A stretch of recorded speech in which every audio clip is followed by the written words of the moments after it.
మొదలైంది. మస్తు ఆనలు పడుతున్నాయి. జర బయటికి పోయేటప్పుడు జాగ్రత్తగా పోండి. ఊళ్ళలో ఉండేటోళ్ళైతే ఇంకింత పైలంగా ఉండాలి. పాములు తేళ్లు బయటకు వస్తాయి. పుట్టలకు నీళ్లు పోయే వరకు అవి వచ్చి మన ఇండ్లలో సొల్లుతాయి. పొయ్యిల కట్టెల కాడనో వాటిల సంచుల కాడనో పండుకుంటాయి. కానీ ఒక ఊర్లో ఏమొచ్చిందో తెలుసా?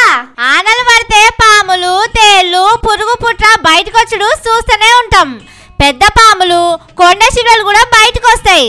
కానీ ఒక తాన ఏమొచ్చిందో ఎరికేనా?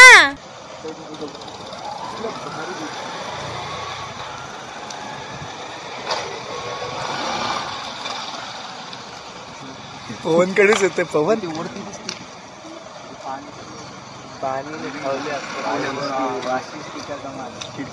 అబ్బరే బిడ్డో, పెద్ద ముసలే వస్తున్నది కదా, గింత భయం లేదు దానికి. ఎదురుగానే ఊరుకొస్తున్నది. బాప్రే, నాకైతే దాన్ని చూడంగానే మస్తు భయమైంది.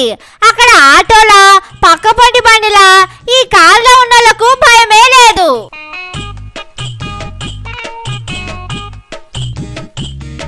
మహారాష్ట్రల చిప్లన్ అనే ఊరుకాడ ఇట్లా మొసలి రోడ్డు మీదకి వచ్చి క్యాట్ వాక్ చేసి అందరినీ ఆగం పట్టించింది. ఈ ఊరు పక్కకే వశిష్ఠ నది ఉంటది. భగ్గా వాన పడే వరకు అందులోకెళ్ళి బయటకు వచ్చింది కావచ్చునని ఊరోళ్ళు అన్నారు. కానీ ఆ టైంలో ఎవరైనా రోడ్డు మీద నిలబడి ఉంటే ఆ ముక్క పెడుతుండే కావచ్చు మొసలి. ఆ ఊరోళ్లకు బాగా అలవాటే ఉన్నట్టున్నది మొసళ్ళను చూసుడు. పక్కకెళ్లే బండ్లు కార్లేసుకొని పోతున్నారు. మెల్లగా మెల్లగా రోడ్డు మీదకి వెళ్ళిపోయి జరంత దూరం